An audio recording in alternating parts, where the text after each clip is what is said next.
Can I start? We're good? All right. Good morning, everyone. My name is Darlene Rochford. I am the MLA for Esquimalt-Colwood, and I am the chair of the Special Committee to review the Public Interest Disclosure Act. I would like to acknowledge that we're meeting today on the Legislative Precinct here in Victoria, which is located on the territory of the Kwanghan-speaking peoples, known as Songhees and Esquimalt nations. The committee is reviewing the Public Interest Disclosure Act today. We will be receiving briefings from the Ministry of the Attorney General and Office of the Ombudsperson on the Act. I am pleased to welcome our first guest. Today joining us is Barbara, and Barbara, I'm sorry if I butcher your last name, I apologize. Is it Carmichael? Carmichael. All right. Paul Craven, Jasmine Dadchachi, Anita Najjiko, and Danita Amida. Danita Emmett. I know.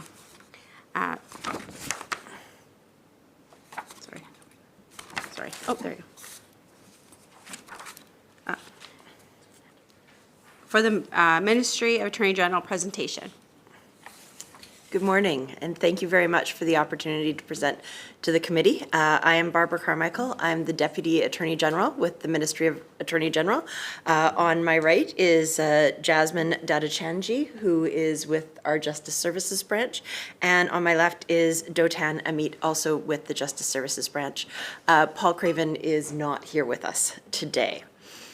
I'm moving on to the second slide now. And this briefing, as requested by the committee, is a high-level overview of the Public Interest Disclosure Act, or PIDA, as we frequently refer to it as.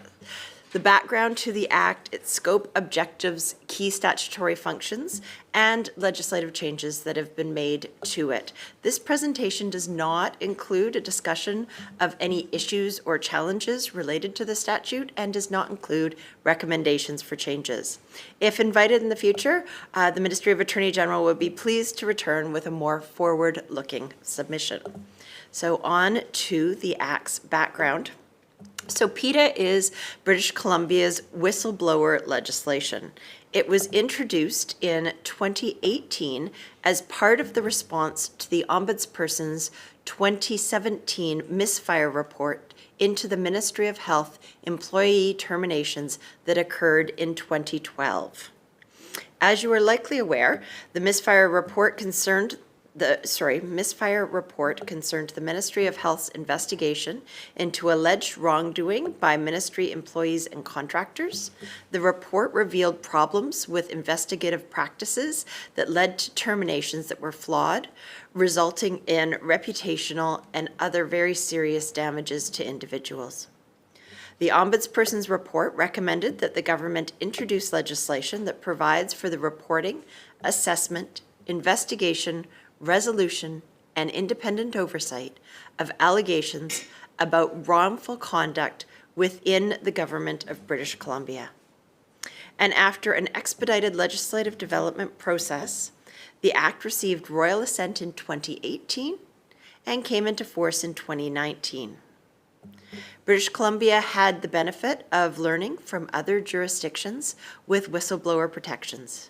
PIDA is informed by models that exist in other provinces, Manitoba, Alberta, and Ontario, as well as Australia, and internationally recognized best practices outlined by the Organization for Economic Development and Cooperation.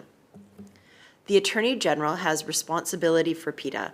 This means that the ministry makes changes to the Act and regulations as required, and was responsible for the phased implementation of the Act across the broader public sector. The Public Service Agency, which is a branch of the Ministry of Finance, is responsible for implementing and administering the Act within the public service. This public service is the single largest employer under PIDA and the employer who has been under PIDA the longest. So since it came into force, the core public service was the first place that PIDA applied to. The PSA has a unique perspective, especially given their experience with operationalization and implementation of the Act, which will be helpful to this committee. So we would like to suggest, if you're interested, having them present to this committee as well. The public service and other government bodies that fall under the Act have various responsibilities, like implementing procedures for receiving, reviewing, and investigating disclosures, as well as protecting any employees who make disclosures from reprisals. The Ombudsperson also receives and investigates disclosure. The office has the responsibility under the Act to provide general oversight of its administration. This means, for example, that the Ombudsperson can make and follow up on recommendations to ministries or government bodies about how to carry out their responsibilities under the Act. And then I will move on to the fourth slide now. Based on implementation experience in other jurisdictions, the Act initially only applied to the public service, independent offices of the Legislature, and ministerial assistants and advisors. A plan was created to gradually expand the Act's scope of application to the broader public sector using a phased approach, which was consistent with international best practices. This allowed for our ministry, the Public Service Agency, and the Ombudsperson's Office to gain experience with the Act, learn from mistakes, and address issues gradually to allow for a smoother, broader rollout. Over 6 phases, coverage of the Act was expanded to include tribunals, Crown Corps, and select non-health agencies, boards, and commissions in 2022. The following year, in 2023, the health sector, the public K-12 education system, and select health agencies, boards, and commissions were included. And then last year, in 2024, public post-secondary institutions and selected related agencies, boards, and commissions were added.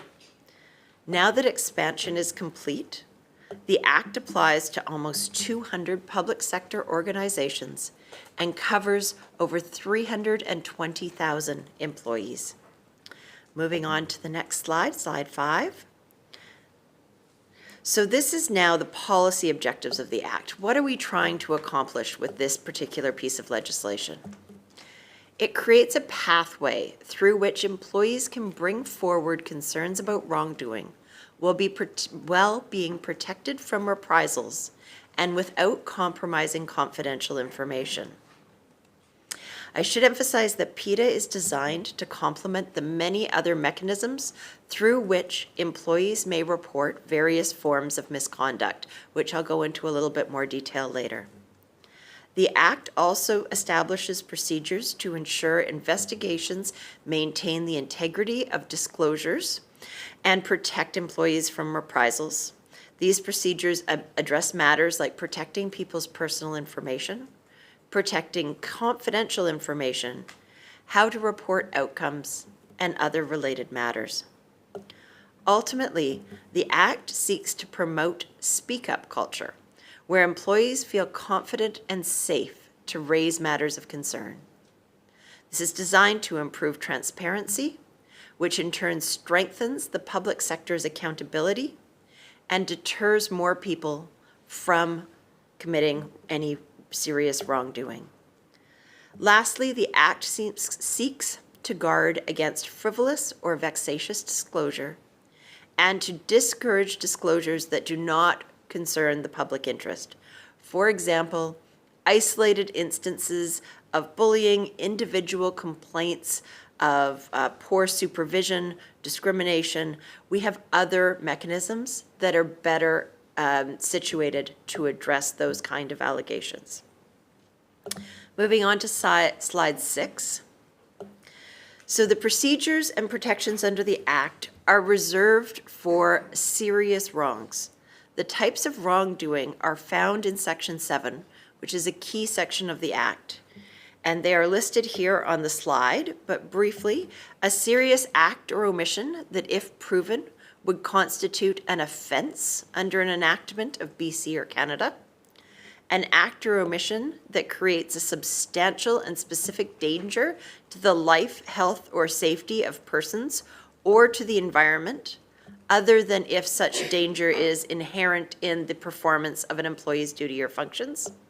A serious misuse of public funds or public assets, gross or systemic mismanagement, or knowingly directing or counseling someone to do any of the above.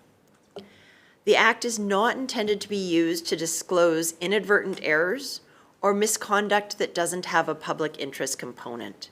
Some examples of things that aren't reportable under PETA: an ordinary employment dispute where an employment for a job thinks, for example, a competition was conducted unfairly or work was assigned in an unfair manner.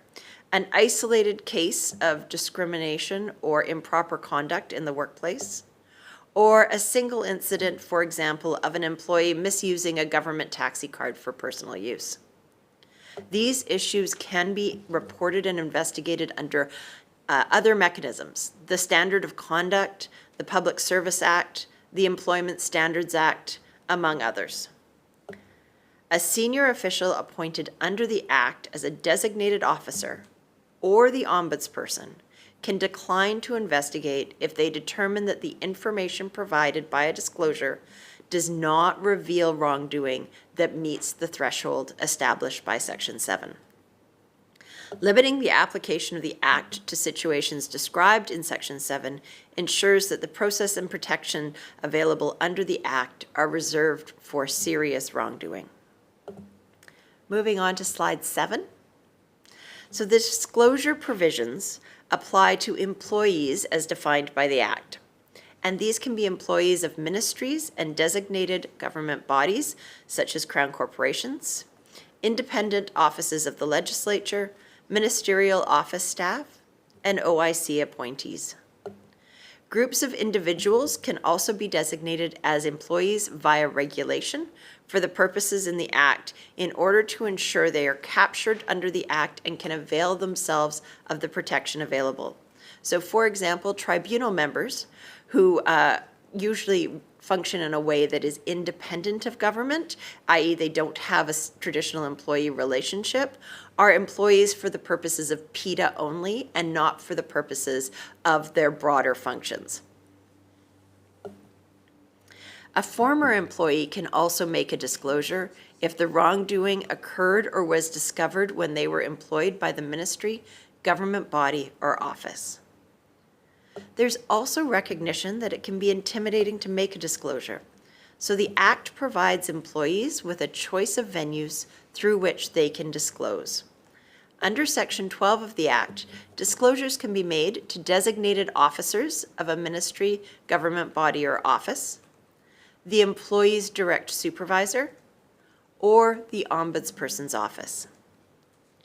Section 11 also enables an employee who's considering about making a disclosure to request advice.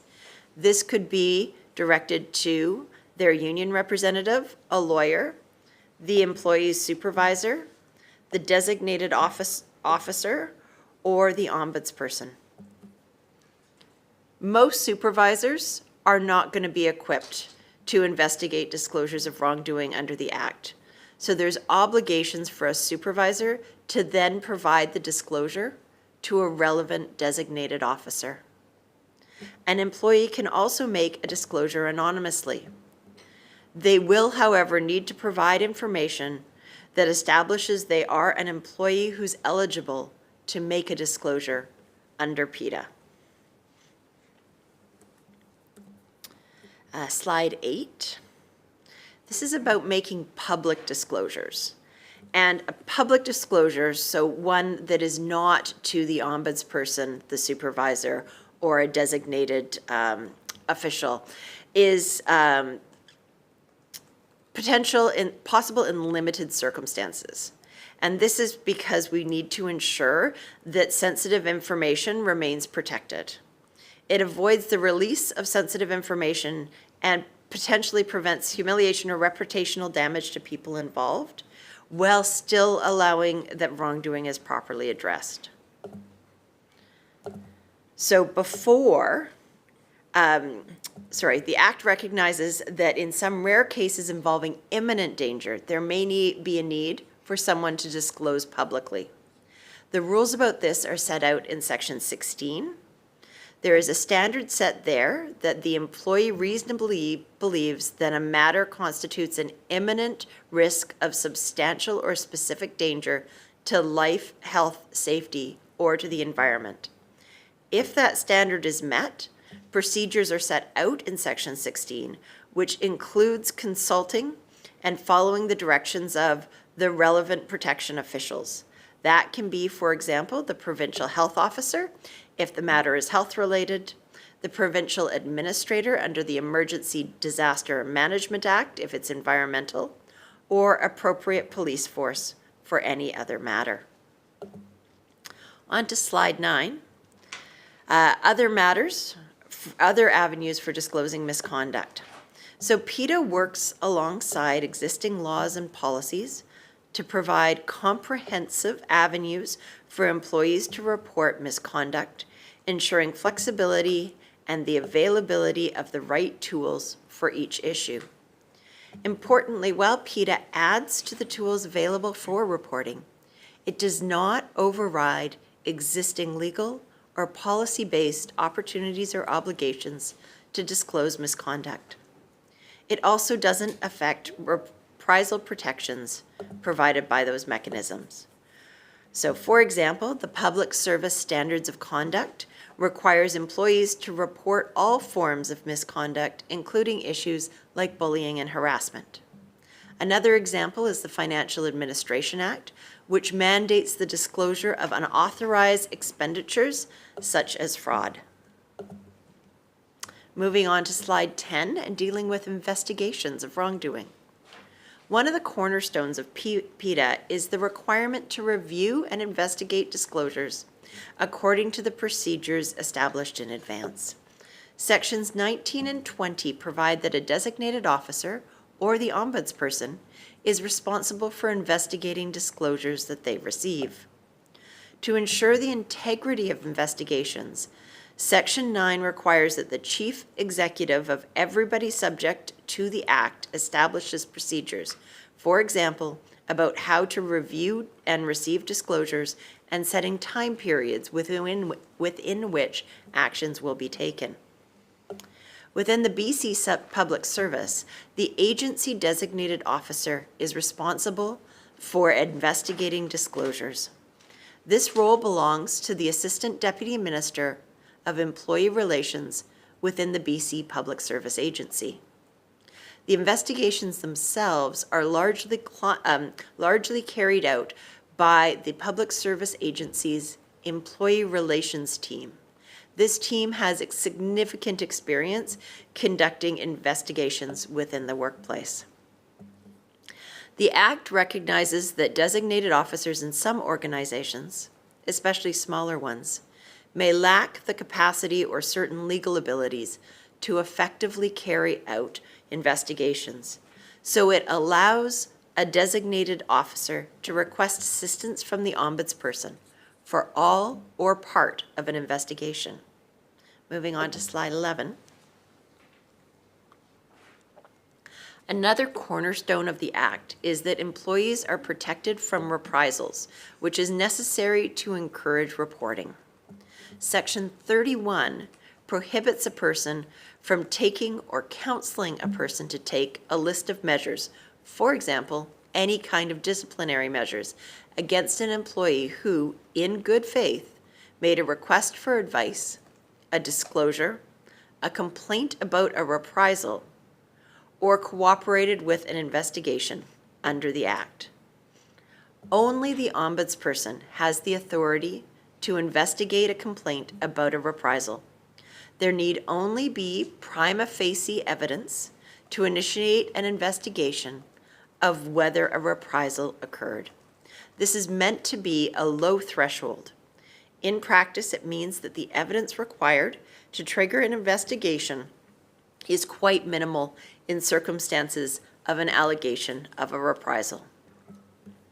Section 41 of the Act makes it an offense to contravene the anti-reprisal provision and other provisions. And a person is liable for up to $25,000 for the first offense and up to $100,000 for a subsequent offense. Slide 13. And this is the legislative history with key amendments. So the Act has been amended twice, once in 2019 and once in 2021. The 2019 amendments added the then newly reinstated Office of the Human Rights Commissioner to the Act's definition of office, which again includes all independent offices of the legislature. This. Oh, did I? Sorry. Oh, I missed slide 12. Sorry. Okay. Thank you. Sorry to interrupt. No, that's slide 12. We decided that one wasn't very important. So slide 12, notification and reporting. Another element that must be present to encourage reporting is that people need to know that their complaints are being acted on. And there has to be transparency for the public to provide reassurance that allegations of wrongdoing are in fact being taken seriously. So every public sector entity subject to PETA must establish an annual report which includes certain statistics. For example, the number of disclosures received, including referrals of disclosures, and the number that were acted on, as well as the number that were not acted on. The ombudsperson has to publish a similar annual report, but with additional information. So for example, the number of recommendations the ombudsperson has made, and whether the ministry, government body, or office has implemented the recommendations.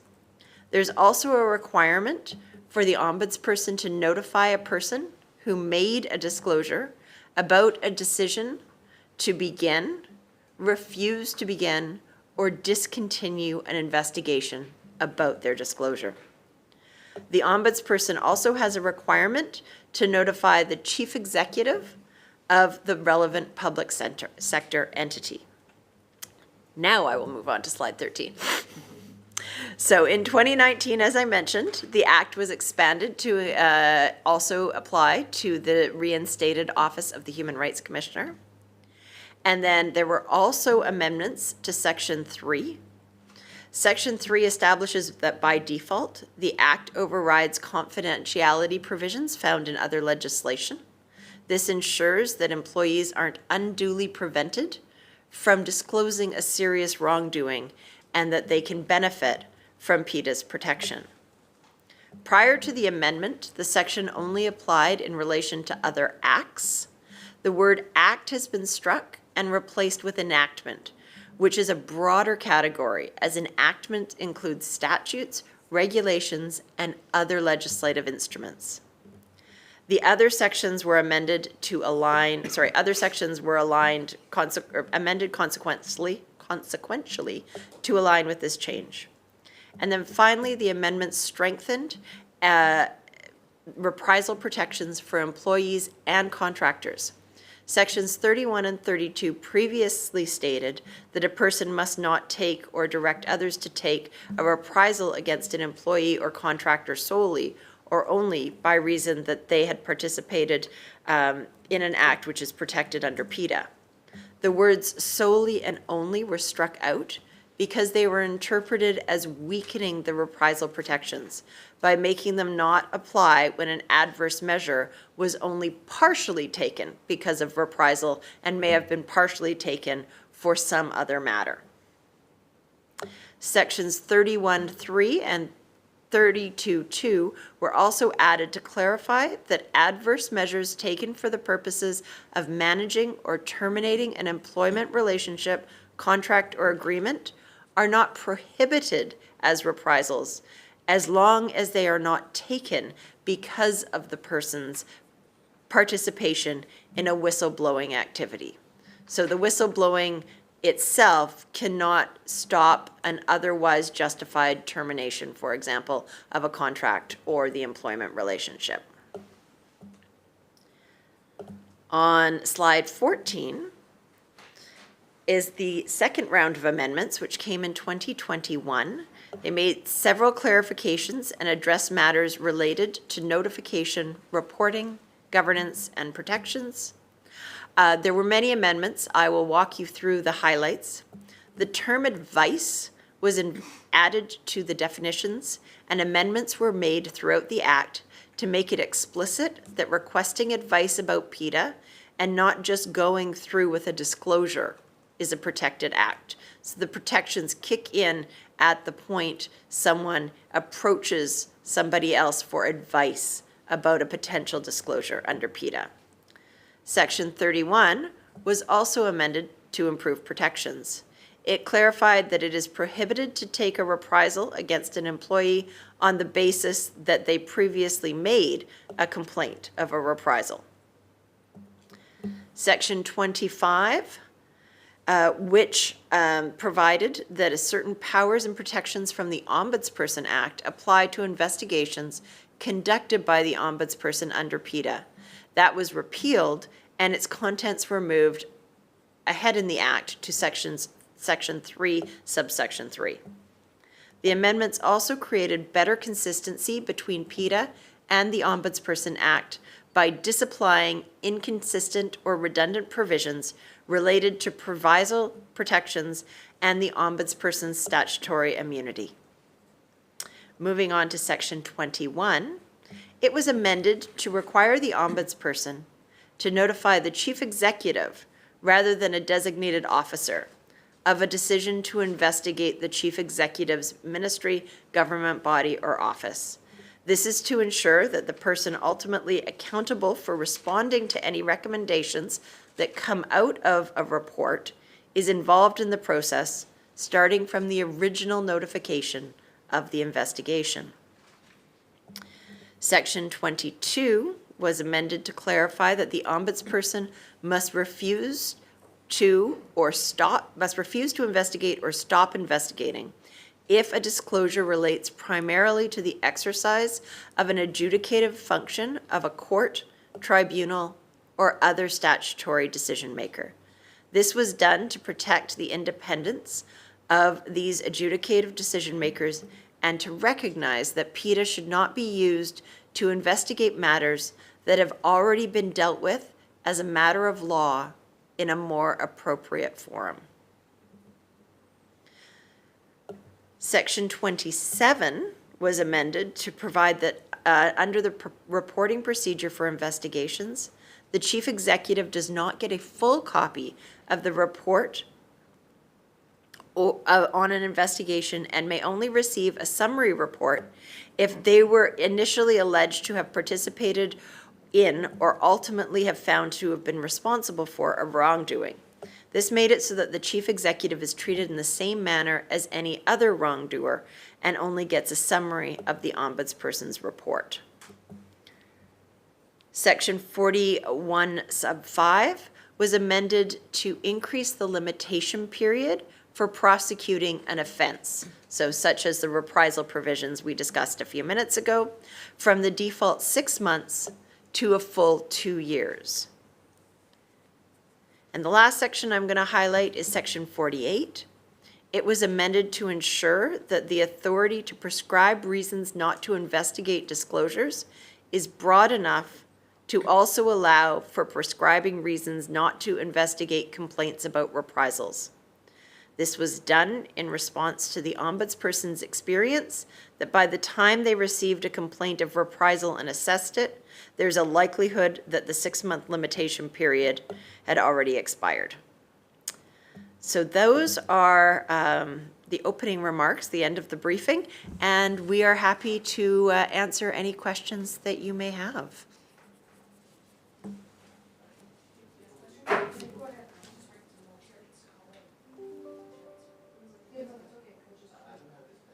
Sorry. Do we go by first names here? I can't remember this. Okay. Lauren, so I'll go to you first for questions. Steiner? No, you do not. I just asked a similar question. Thank you. Thank you. I think I have 1 or 2 questions.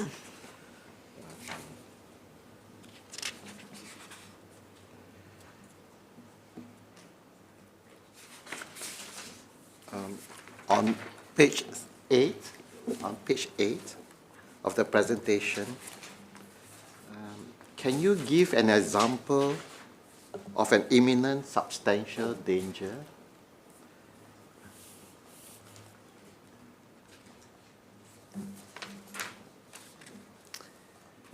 So I will let my colleagues chime in, but I think an example of an imminent danger would be, for example, a dam that was potentially going to burst and cause horrific damage.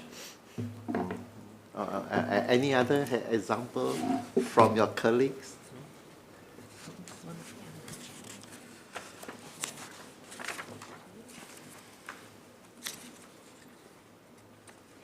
At this point, we are doing hypotheticals. Yeah. Can you think of any other hypotheticals that might be done?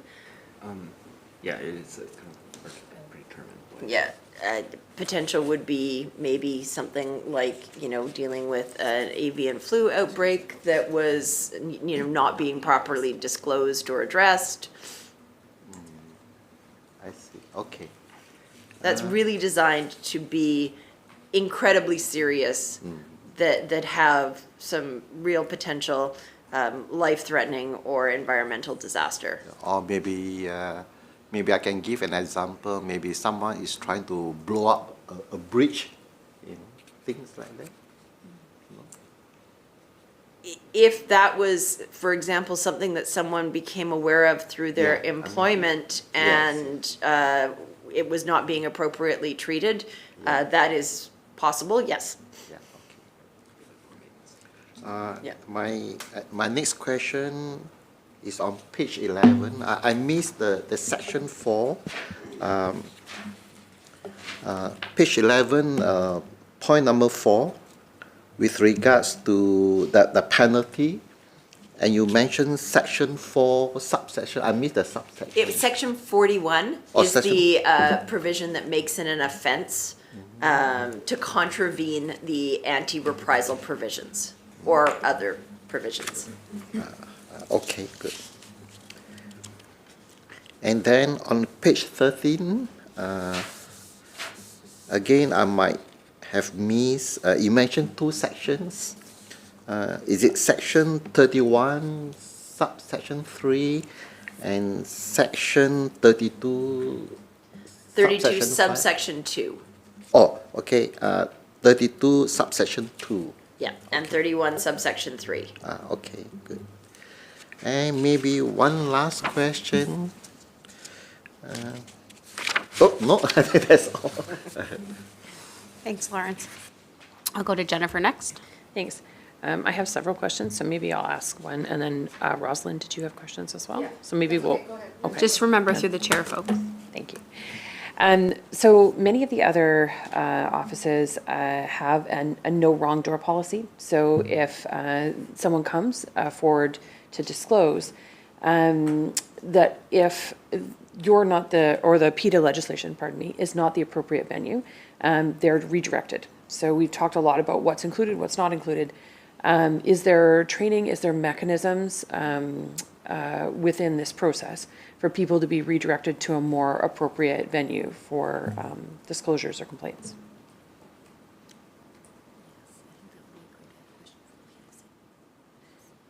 The details of which I think the PSA would be in the best place to provide, but that is our understanding that happens. And certainly if or the ombudsperson can speak about their experience.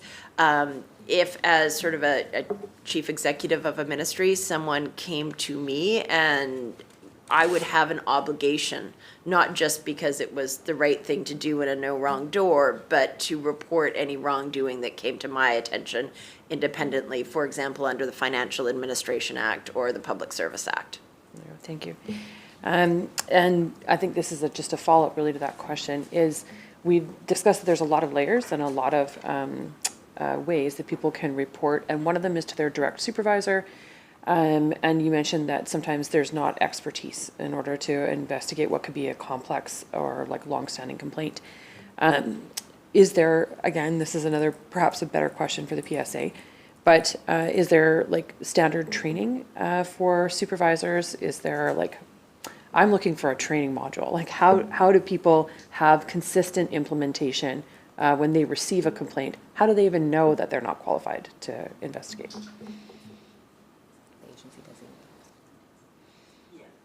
So they would have to report it to the agency delegated officer who would help them with that. But again, there is training for supervisors on investigations in non-PETA contexts as well, about who you talk to if you think that there's something that may have to be investigated. Again, the PSA could give you more details of that training. I'm not sure exactly if it's included in, there are some basics of supervision courses that are available to the public service. So as far as what modules or anything like that it would be in, they're in the best position to answer that question. Thank you. That maybe was a little too in the weeds there. And I'm looking now for some discussion about the statistical analysis of the types of complaints that are received, which ministries they're in. I noticed that the ombudsman is responsible for going back to the ministries, letting them know, that there's been complaints, but in terms of like cross-ministry analysis, where does that fall? Like ministry analysis?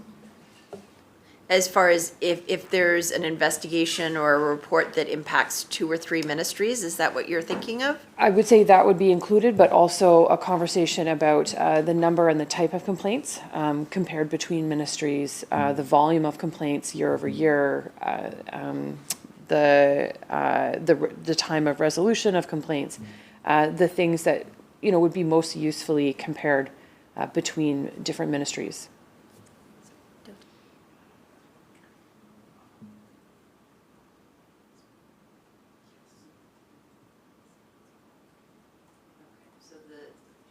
The stats for all of the PETA investigations can go into the Public Service Agency Ethics Report, annual report. And then the ombudsperson also provides a report that I'm sure the ombudsperson's office can provide more details about. And then again, the ombudsperson can talk a little bit more about the specifics, but in my experience, when there's been an investigation that involves more than one ministry, all of the ministries receive notification of at least their potential part, and recommendations can be made to multiple ministries as well. 2023, 24 fiscal year 8.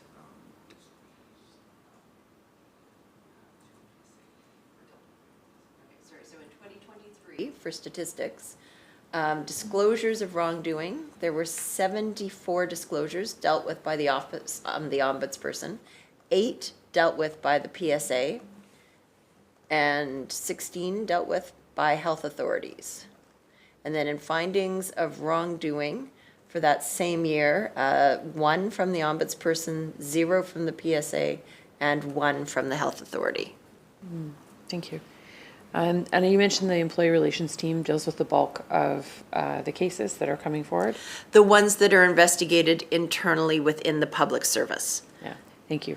And what kind of caseload do they carry year to year? I think you'd have to ask the PSA that, I'm sorry. They do investigations, so for example, if there is some sort of employment wrongdoing, they will often conduct investigations there. They also have a contract with external people, primarily external lawyers that are also qualified, and they can send investigations externally where appropriate. Not necessarily sure if that's done in the PETA investigations, but it certainly can free up capacity to do PETA investigations by referring other investigations out. And then last one. So just looking at the timelines being changed from 6 months to 2 years. So those are, did I understand correctly that those are the timelines under which the investigation has to be reported? When we're talking about someone who is a past employee, what are the timelines for which, like, what is the limit of time under which they could report a wrongdoing? Does that make sense? Am I answering the right question? I'm not sure we have a limit, do we? Yeah. Statute of limitations, sort of. Yeah, so the limitation period is 2 years now, so I guess you have 2 years from the time the wrongdoing occurred. But I think the 2 years is for the reprisals. So Yeah. the extension of the limitation period for 6 months to 2 years deals with being able to prosecute someone for committing an offense. For example, an anti-reprisal. By taking a reprisal against an employee, they can be charged with and found guilty of an offense. That is the limitation period that's extended from 6 months to 2 years. As far as a limitation period for wrongdoing, we're not aware that there is one. So just one last question. I'm so sorry. So then the legislation came into effect in 2019. So could a wrongdoing be reported prior to the act's existence? Like, could a misdeed be reported from 2016? Yes. Yeah. Yeah. Okay. There you go. That's it. Thank you. Roslyn? Thank you. I do have a couple of questions through the chair. First, thank you very much for the presentation. It was very informational and helpful, actually, so I appreciate you guys coming out and doing that this morning. First one is just kind of a process and protection for all of those that are sitting on the committee. If we've been made aware of something through our offices as MLAs that may fall under this act while we're sitting on this committee, should we be referring that to somebody else? If we've been made aware of information that may actually fall under the act? Is there any conflict with that information and us sitting on the committee? The act itself, the employees, members of the Legislative Assembly are not covered as employees. Okay, maybe I'm asking the question incorrectly. If I've been given information that I know should be reported through this act, I'm just worried that I want to make sure there isn't a conflict of interest with us reviewing this particular legislation if we've been disclosed of something that is being reported. I think that that's a question that maybe you might want to explore with the clerk's office. Okay.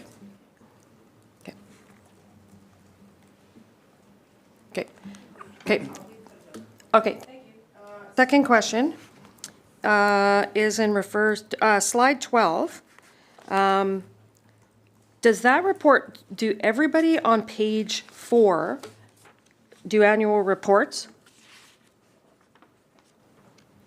I believe that's what gets consolidated into the ethics report by the Okay. Public Service Agency, and then they could provide you more details if you want them. Okay. And then slide 13, you were talking, I'm just curious how the act impacts NDAs.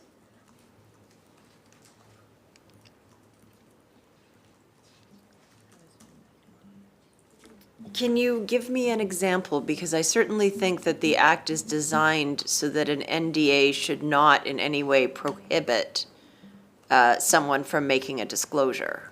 Okay, so that was that was my point, is unfortunately, there's a large use of NDAs across government, multiple industries currently, and I just want to make sure that if somebody has signed an NDA and has possibly left an employment situation and then wants to report post-leaving, whether or not that NDA prevents them from doing so when there was legitimate wrongdoing. So section 45, sub 1, sets out that a provision in a contract or agreement is not enforceable to the extent that it would prevent a request for advice, a disclosure, or a complaint about a reprisal. So basically it won't. Okay. The thank you. act is designed so that that provision in an NDA is unenforceable. Okay, thank you. And last question, and it kind of combines a couple of slides, slide 11 and 15. And it's kind of an odd question. If a piece of legislation has been passed and it has administrative or disciplinary processes that are built into that legislation, and there are reprisals based on that legislation that that employee or individual that is impacted by, are they still able to go through the Act and/or the Ombudsman's office to see if that is actually the case for confirmation? Is your question if someone was disciplined under a provision of a different act and they were a employee for the purposes of PETA, could they ask the ombudsperson to reinvestigate whatever the allegations were against them to see if the discipline or reprisal that was taken was appropriate?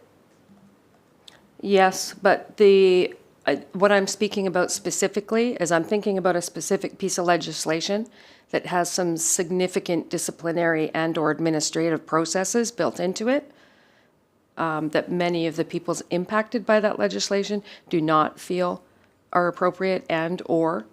So if they become,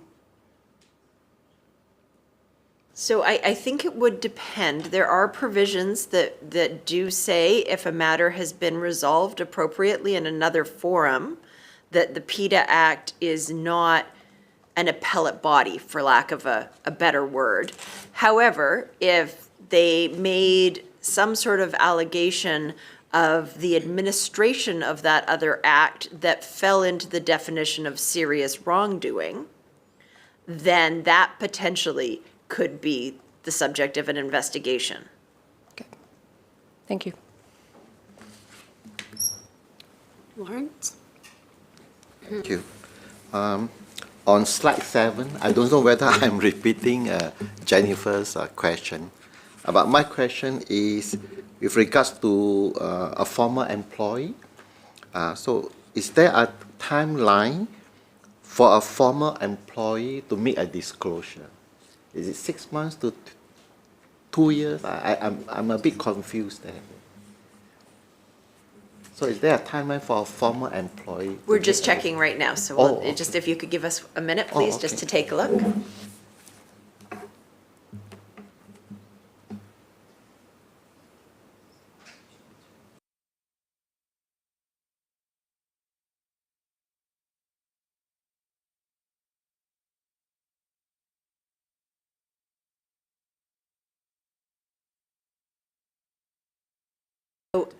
If the employee left their employment after the act came into force, then there isn't a limit.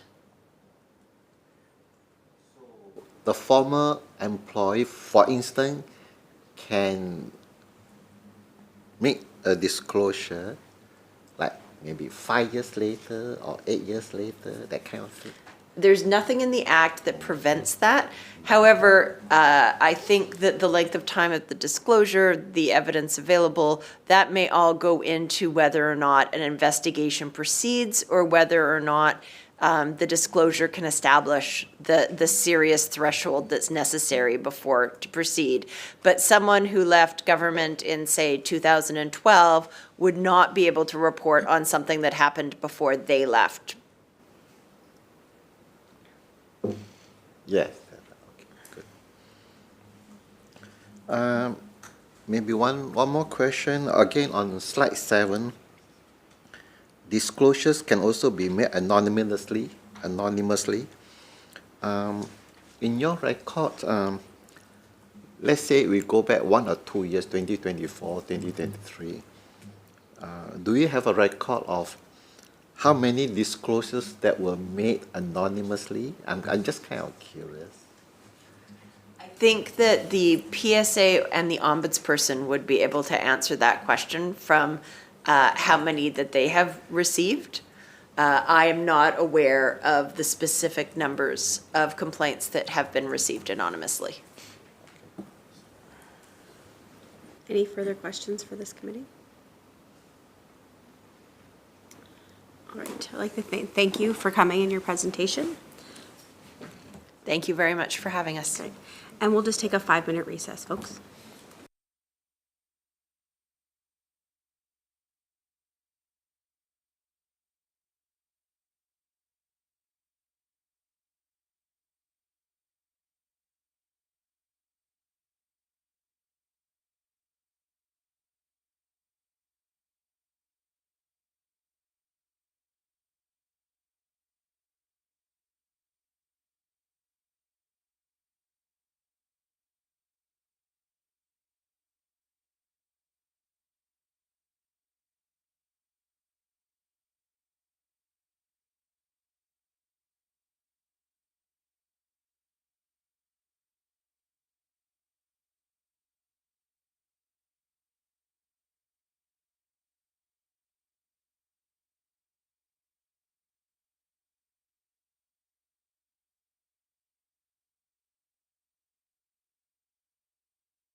Bring the committee back to order. I am pleased to welcome our guest for their presentation from the Office of the Ombudsperson, Jay, is it Chalk? The Ombudsperson, David Paradiso, Deputy Ombudsperson, Investigation, Intake, and Early Resolutions, as well as Stuart Cavers, Director, Public Interest Disclosure Act. And I will hand it to you for your presentation. Great. Thank you very much, Chair. Good morning, Chair, Deputy Chair, and members of the committee. Thank you very much for the opportunity to appear before you today. As the Chair said, I'm joined by David Paradiso, the Deputy Ombudsperson on my left, your right, and Stuart Cavers on my right, your left, the Director of Public Interest Disclosure in our office. And together, I want to acknowledge that we're on the territory of the Lekwungen people, the Esquimalt and Songhees First Nations, and that our work extends across the province, encompassing the territories of many different First Nations across the province. And in making that acknowledgement, I want to reaffirm my personal commitment to reconciliation and recognize that my office has a material role in assessing how Indigenous people are treated by the public authorities that we investigate. Also, I want to start just by thanking the committee for taking on this important undertaking. I know it'll be a thorough and thoughtful review of the Public Interest Disclosure Act. I've already been very impressed by the questions that we've already seen. Comprehensive periodic reviews are really important for oversight laws in general, and in this case, whistleblower legislation, to ensure that those laws remain relevant and adaptive and effective.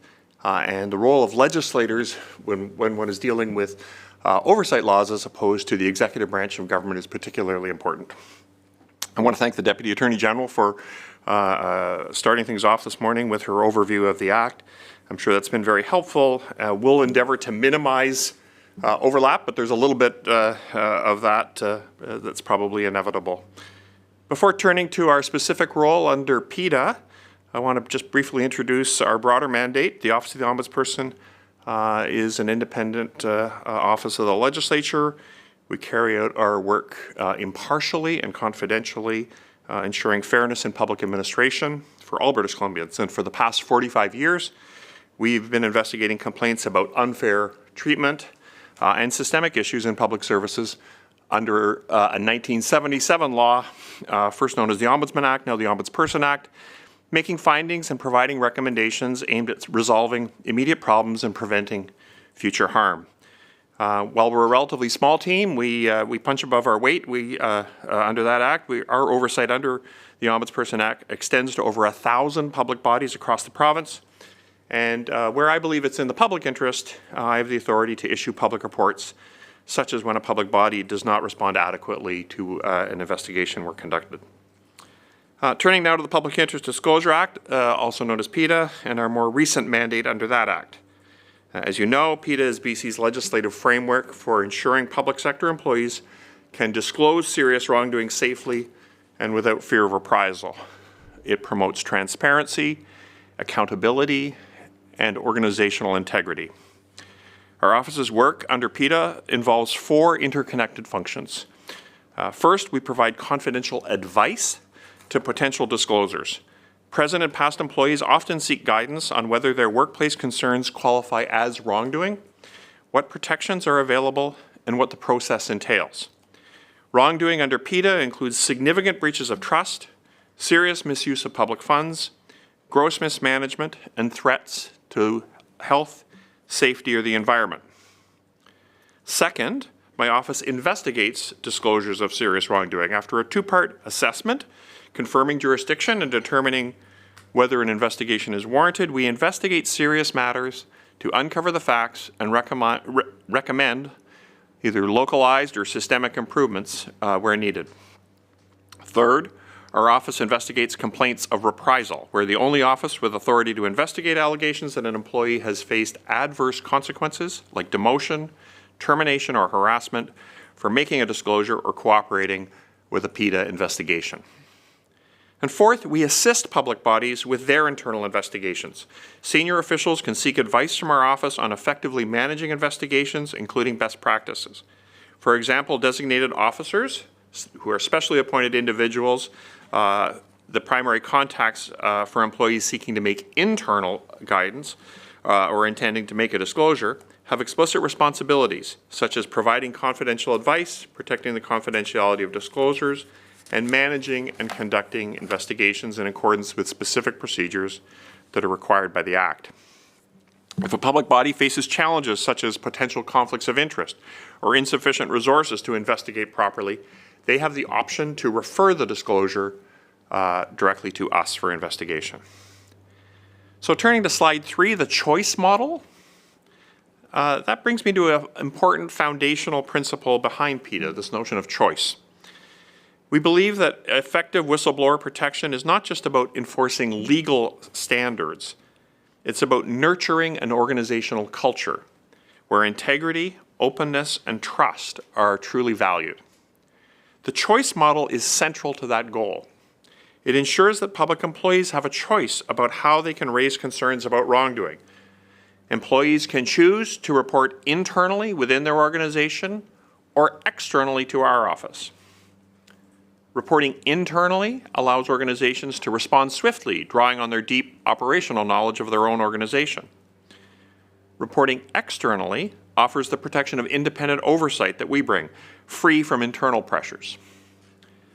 One useful way to think of the choice model is a pyramid or a triangle that you see on your slide. The base of the pyramid is broadest, with 6 places where employees can obtain advice about their workplace concerns, from their supervisor, their designated officer, or my office.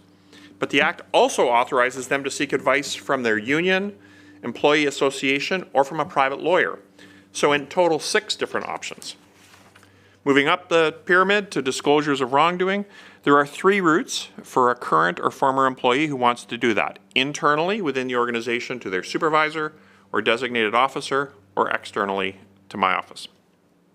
At the top, there's one avenue, and if an employee believes they've faced reprisal, that allegation is made to our office.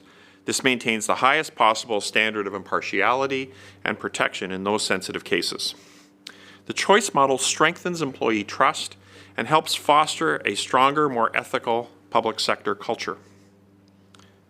So turning to slide 4, and the Deputy Attorney General alluded to this, to fully understand PETA, it's worth revisiting how it came to be. In 2017, our office released the report Misfire, the 2012 Ministry of Health Employment Terminations and Related Matters.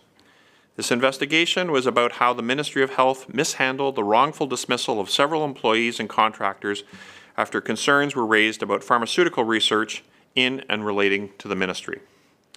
The ministry's flawed approach showed how badly things could go without a proper scheme in place to handle such matters. One employee died by suicide shortly after their dismissal.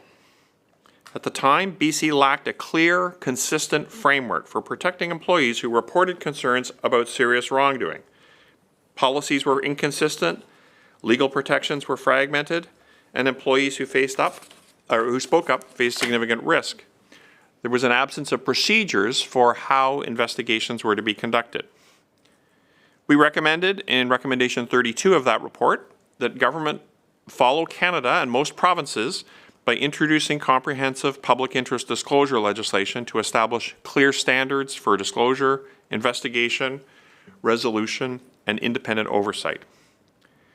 Government accepted this recommendation, and the work to draft and implement the Public Interest Disclosure Act began. Our recommendation had suggested a new standalone independent office of the Legislature for this purpose, the model used at the federal level. In the end, government assigned this new role to my office rather than create a new officer. Today, PETA provides critical protections that were absent during the events that led to Misfire.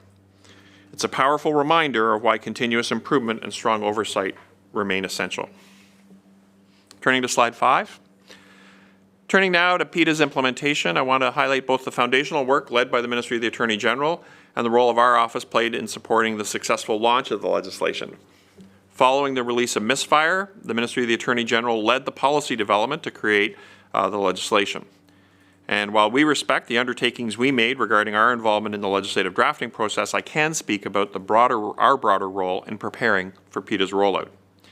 We actively participated in a reference group alongside leaders from the Public Service Agency, the Ministry of the Attorney General, and the Public Sector Employers Council.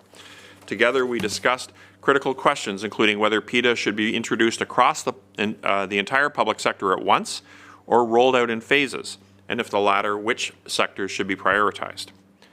Our advice supported the decision made by the Attorney General to implement PETA in 7 phases over 5 years. We believed strongly that a phased approach would give organizations time to build capacity, develop procedures, and foster a culture of integrity around speaking up. We prepared a detailed business case requesting escalating permanent funding in order to do this work, recognizing that successful implementation would require investments in education, investigative resources, and relationship building across the public sector. The Select Standing Committee on Finance and Government Services in this room approved this request, enabling us to establish a small PETA implementation team. Our preparations were grounded in extensive research. We examined whistleblower frameworks from across Canada and internationally, drawing insights from Australia, Ireland, and the UK. We adapted leading global guidelines to apply them in accordance with BC law.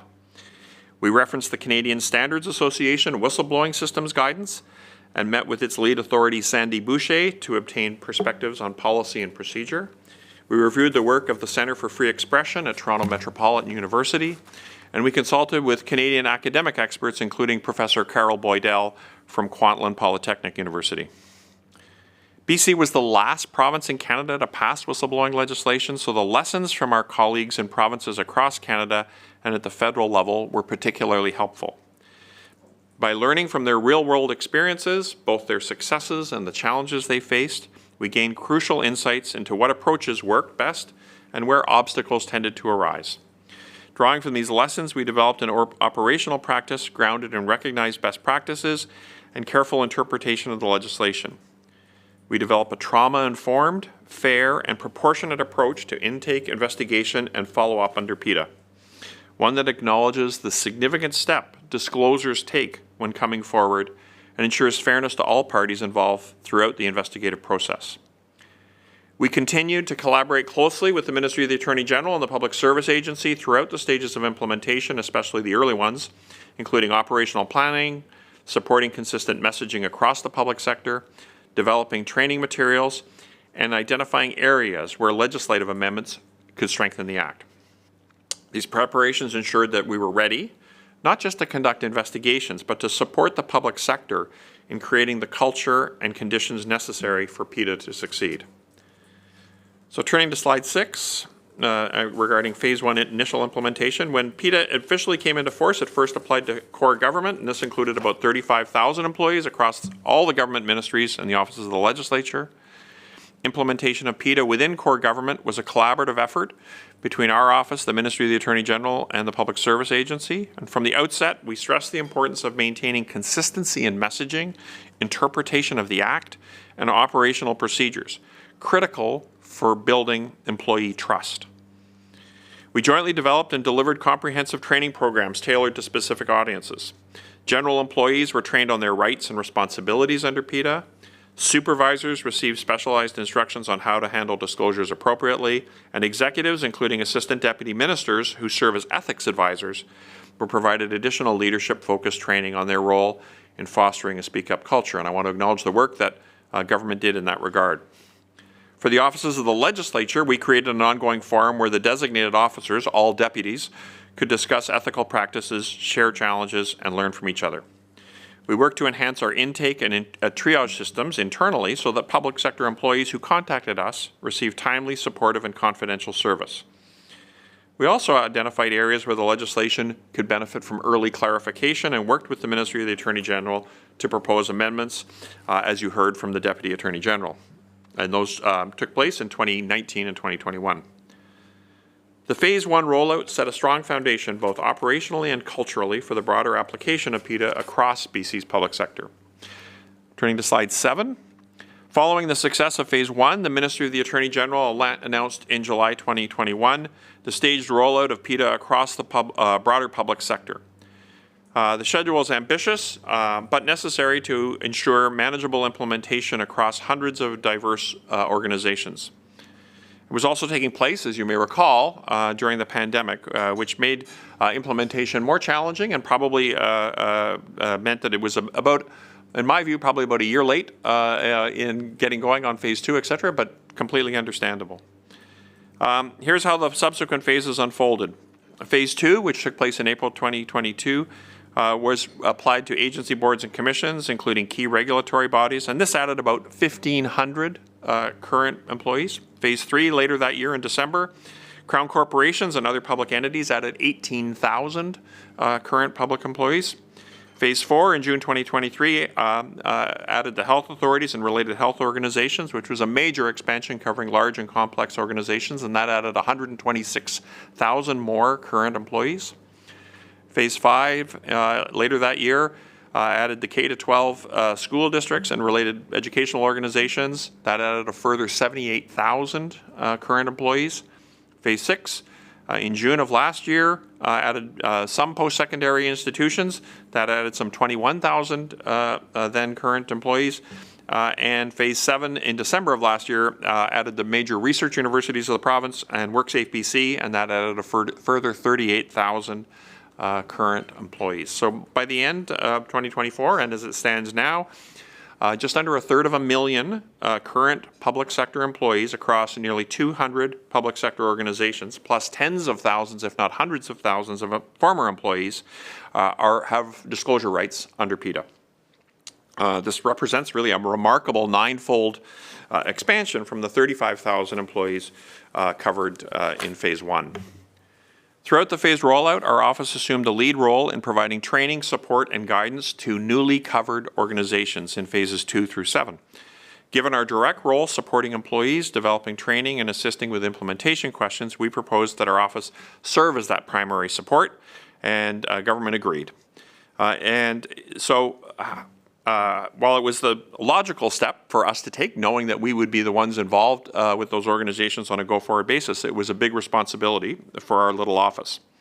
In preparation for each phase, we met individually with the chief executives and implementation teams of every organization coming under PETA. These meetings allowed us to explain legislative obligations in detail, provide tailored advice based on each organization's sector, size, and internal structures, and support the development of internal disclosure procedures and designated officer roles. We also engaged with employer associations and employee representative organizations to help ensure employees were aware of their rights and the protections available under PETA, and that unions were aware of their role under the Act in giving the employees of public bodies advice about possible disclosures. And we met with legal organizations to similarly ensure the legal community understood PETA's protections, including the important legislative role of lawyers in providing protected advice to potential disclosures. Recognizing that each sector had unique operational realities, we tailored our resources and support accordingly. For example, in the health sector, we supported the creation of a working group comprising leaders from each health authority to coordinate consistent implementation. In the post-secondary sector, we work alongside the Research Universities President's Council to facilitate collaboration and knowledge sharing across research universities. To further support sector-specific needs, we contracted specialists familiar with the unique structures and dynamics of the different sectors, including collective agreements, ensuring that our investigative teams had the necessary background knowledge to engage effectively with disclosures from across the public sector. We also developed a comprehensive suite of resources to support organizations and employees at every level.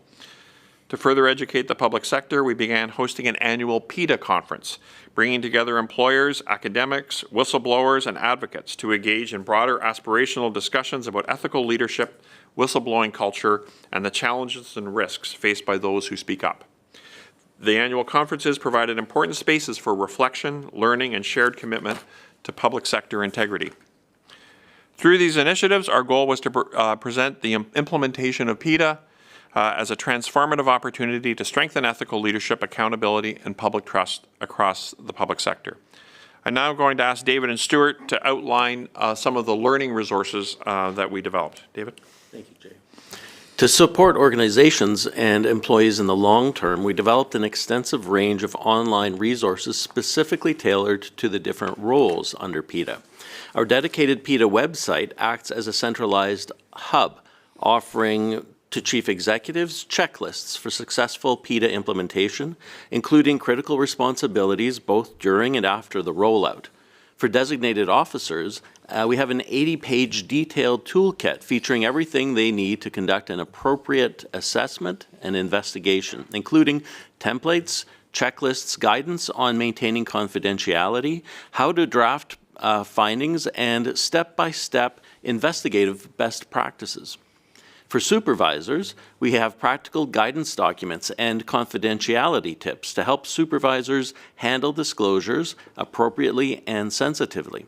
And for employees, we have FAQs, frequently asked questions, explaining what constitutes wrongdoing, how disclosures are made, protections available, and what to expect during an investigation. We created a wealth of resources across multiple formats to make the material as accessible and supportive as possible. Many employees accessing these resources might be facing stressful situations.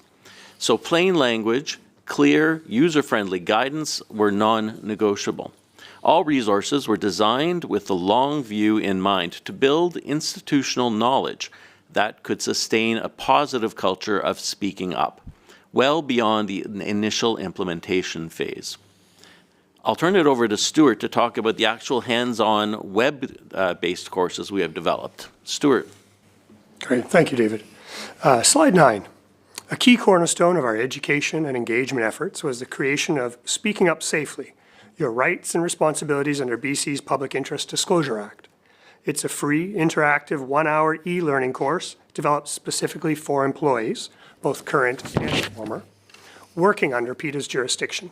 It provides clear explanations of what serious wrongdoing looks like under the Act, step-by-step guidance on how to seek advice or make a disclosure, a full breakdown of confidentiality protections and reprisal safeguards, an overview of the role of our office and the independent investigation process, and reassurance about the employee's right to choose whether to report internally or externally under the choice model. Speaking Up Safely has become a flagship training tool across the public sector. Many organizations adopted it as their primary method for educating employees about their rights and responsibilities under the Act. Its success extended beyond British Columbia, with several other provinces and territories referencing or adapting the resource to support their own whistleblower protection frameworks. Speaking Up Safely has done more than just explain the law.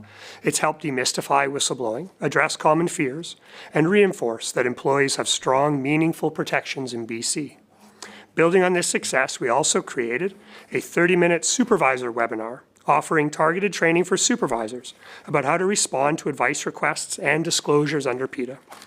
A designated officer's fundamentals course, providing deep practical training for the individuals tasked with assessing and investigating internal disclosures, helping them to foster a speak-up culture while ensuring confidentiality and fairness.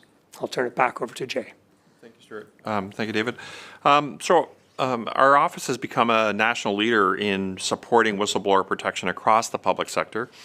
Through this learning approach, we've created a distinct, respectful environment in British Columbia that colleagues in other jurisdictions have noted. Unlike some other jurisdictions, we've not seen the persistent legal battles over jurisdiction, access to information, or investigative authority that have arisen in some other jurisdictions with their whistleblowing law.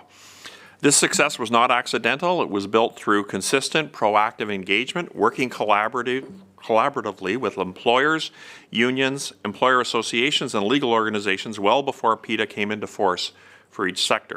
It was supported by the extensive resources we developed and the tailored guidance we provided, and the trust fostered through our annual conference. Today, we continue to be regularly approached by executives and public interest disclosure leads about seeking advice on investigations, questions about the Act, and support in fostering a strong culture of integrity within their organizations. And we're proud that our approach has built a trusted, stable environment for public interest disclosure in British Columbia. Turning to slide 10, about our support to you. Since the introduction of PETA, the scale and complexity of our work has increased dramatically. In 2019, as I said, some 35,000 core government employees were covered, and now it's nearly 1/3 of covering 200 public bodies, along with tens of thousands of former employees. Each new sector brought new complexity and new disclosure volumes, and with every phase, the number of disclosures we received and investigations conducted by our office steadily grew. And in the past year alone, the number of disclosures we received increased by 115%. Despite the choice model allowing employees to report either internally to their organization or externally to our office, we continue to receive the overwhelming majority of all disclosures made across the public sector. This trend is consistent across sectors and is reflected in public bodies' own required annual reporting. These results demonstrate the vital importance of an independent, trusted body to receive disclosures. Employees across the public sector see our office as a safe, reliable place to bring serious concerns, and they trust that those concerns will be treated with confidentiality, fairness, and professionalism. Our investigative expertise, our experience in operationalizing PETA across diverse sectors, and the trust we've earned uniquely position us to provide this committee with informed, practical insights into what's working, where challenges exist, and how PETA can continue to evolve to better serve the public sector and the people of British Columbia. We've thought carefully about how we can best assist your review and help this committee ensure that PETA remains strong, trusted, and adaptive as the public sector continues to evolve. So we'll be providing the committee with 4 key documents. One, the results of a public sector employee survey that we conducted, or just wrapping up just now, gauging employee awareness of PETA, their trust and confidence in the protections offered, and their likelihood to come forward. Secondly, information from chief executives that we've garnered detailing how organizations have informed their employees about PETA, including what types of training were offered, how frequently, and whether participation was mandatory.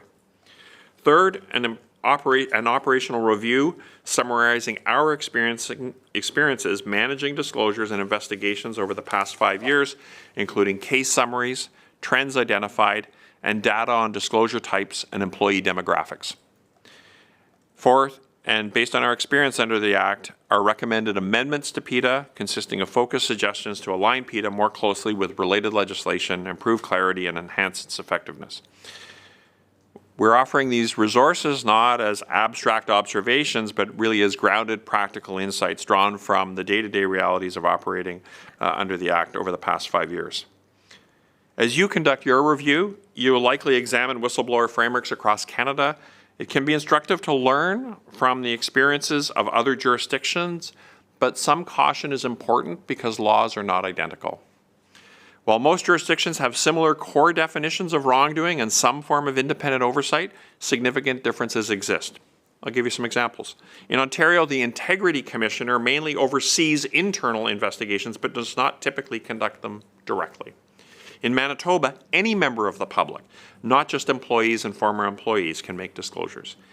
And in Quebec, internal reporting options were recently eliminated after the experience of internal disclosures being mishandled in that province, and all disclosures now must go directly to the Ombudsman. And specifically regarding reprisals, there are differences. About half of Canadian jurisdictions, including BC, have the independent oversight office, such as ours, investigate reprisal allegations and make recommendations. In the other half, they refer reprisal cases to tribunals for adjudication, introducing an adversarial, often public hearing process that can result in an order, but at the same time can discourage whistleblowing. I want to briefly mention a recent legal development arising in Alberta, the 2024 Campbell decision, which has had a significant impact on whistleblower protections there. In that case, the court determined that investigations under Alberta's PETA must more resemble adversarial tribunal hearings, requiring full disclosure of evidence and identity of witnesses to respondents for cross-examination. While the court's decision remains under appeal, we've heard that it already has had a chilling effect. Disclosures are increasingly reluctant to come forward, fearing that their identities and information may not be protected. We're also seeing this decision referenced during our investigations in support of parties trying to obtain unfettered access to evidence or to learn the identity of witnesses. BC's approach, maintaining independent investigations that are fair to everyone involved without turning them into adversarial proceedings, has helped ensure that employees can report wrongdoing safely and confidently. We're also providing a high level of transparency and fairness to respondents in acknowledgement of the stress an investigation can cause. Protecting confidentiality is not only fundamental to protecting individuals, it's fundamental to ensuring the entire framework remains effective.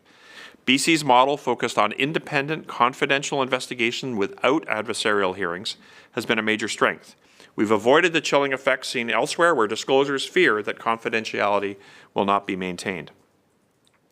While BC's approach has been effective overall, it's important to recognize that individual experiences can still vary. Even within a strong framework, some disclosures may feel frustrated or dissatisfied, and it's likely that you will hear some of these concerns during your review. Whistleblowing is emotionally draining. Disclosures often invest a great deal of personal courage in coming forward, and when investigations do not validate all the concerns a whistleblower has, or when confidentiality requirements limit the amount of information that they are entitled to receive, dissatisfaction is understandable. Common concerns you may hear include not receiving full information about the investigation process, feeling excluded from investigative steps, or being unhappy with the final outcomes.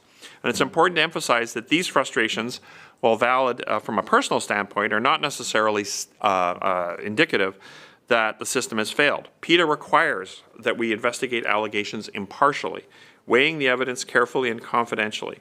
Investigations are not designed to assume wrongdoing is proven simply through the making of an allegation. At the same time, we strive to make the process as transparent, accessible, and respectful as possible, offering disclosures opportunity to clarify allegations, provide evidence, and bring a support person if desired when they're meeting with us. You may also hear concerns from respondents, individuals who are investigated, about the stress of being the subject of an investigation. We appreciate that stress and mitigate it wherever possible by informing respondents directly about allegations, by maintaining confidentiality to limit reputational harm, by offering multiple opportunities to respond to allegations, and allowing respondents to have legal counsel or support persons present. In short, the process is designed to be serious but fair, balancing the interests and dignity of all parties. That's why ongoing oversight, such as the work of this committee, is so important to ensuring that the framework remains strong, trusted, and effective. Finally, to slide 11. In closing, I want to again thank the committee for the opportunity to appear today and for undertaking such a thorough review of this legislation. Over the past 5 years, our office has lived and breathed the realities of implementing and operationalizing PETA. We've supported hundreds of employees, helped public sectors build effective internal systems, and strengthened the culture of integrity across BC's broader public sector. We know firsthand what works, where challenges remain, and how important it is that PETA continues to evolve thoughtfully. We're very aware that PETA is a new law, and we are new at administering it. And we look forward to hearing from this committee during your review your ideas for changes. We commit to giving your questions over the next year prompt, frank, and expert replies to that, and are available at any time to assist you. Whistleblower protection is not about creating unnecessary scrutiny or conflict. It's about ensuring that serious concerns can be raised safely so that public services can continually improve and maintain public trust. And we remain deeply committed to supporting this committee, the legislature, and British Columbians in strengthening and sustaining this vital work. And thank you. And with that, we'd be happy to entertain your questions. Thank you for your presentations. I'll move to questions. I'll start with Lawrence. Thank you. Thanks for your presentation. And I have 3 questions. The first one has to do with finance. Since the Ombudsman's office operates separately from the Ministry of Attorney General, do you charge a fee when somebody comes to your office? Do you want me to deal with that first one first? Yes. We are completely independent from the entire executive branch of government. I'm an officer of this place, of the legislature. I'm one of 9 officers of the legislature. And our service is free to the public. Of course, it's not free to taxpayers. We receive an allocation through vote, I think it's vote 7 now. The amount of that is set by the legislative branch, not by the Minister of Finance, through a report prepared and released by the Select Standing Committee on Finance and Government Services. So we receive 100% of our funding through that method, and we don't charge the public anything for the service we provide. Thank you. My second question if we can turn to slide 7, the 7 phases. I don't know whether I missed some information here. Do these 7 phases include the military personnel like the Army, Navy, and the Air Force? I'm sorry, military personnel? Did you Yeah, ask? yeah. So our jurisdiction is restricted to bodies established under provincial law. And that's true under the Ombudsperson Act as well, that we've been doing for 45 years, and where we have jurisdiction over like 1,000 public bodies. And under PETA, where we have jurisdiction over about 200 public bodies. But those are entirely public bodies that are established as a matter of provincial law. So the military would be established under federal law, under the Defense Act, National Defense Act, and so it's outside our jurisdiction. Now, there is a National Defense Ombudsman to which people can turn, although my understanding is that the federal whistleblowing legislation overseen by the Public Sector Integrity Commissioner does not apply to the military. Thank you. And my last question is,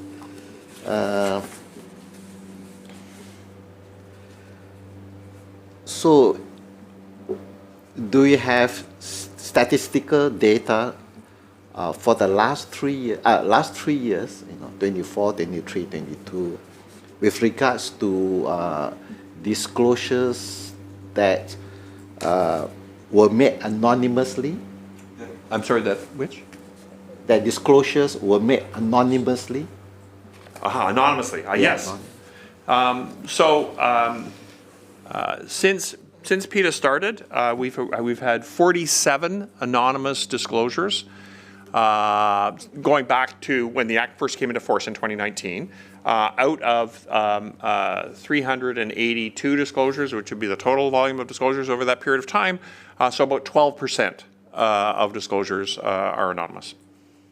Now, when people make an anonymous disclosure, it's important to know that we still have to determine whether they are a person legally entitled to make a disclosure. Only employees of those 200 public bodies or former employees are entitled to make a disclosure. And so we have to connect with that person if they've not provided sufficient information together with their anonymous disclosure for us to determine whether or not, notwithstanding their anonymity, we can reliably come to the opinion that they are a person legally entitled to make a disclosure. We have to then somehow reconnect with them. Now, often there are different kinds of anonymous disclosures. Some people don't provide us with contact information, and if we're not able to determine that there's someone legally entitled to make a disclosure, that's probably an investigation we can't investigate. But often we will get people who will have an email address, not a personally identifiable one, but with some sort of anonymous handle. We will engage with them, and we have a number of techniques that we employ with them to determine whether or not we're satisfied that they are a person entitled to make a disclosure. So we have a whole process that we go through, but the number of people who've reached out to us that way is 47.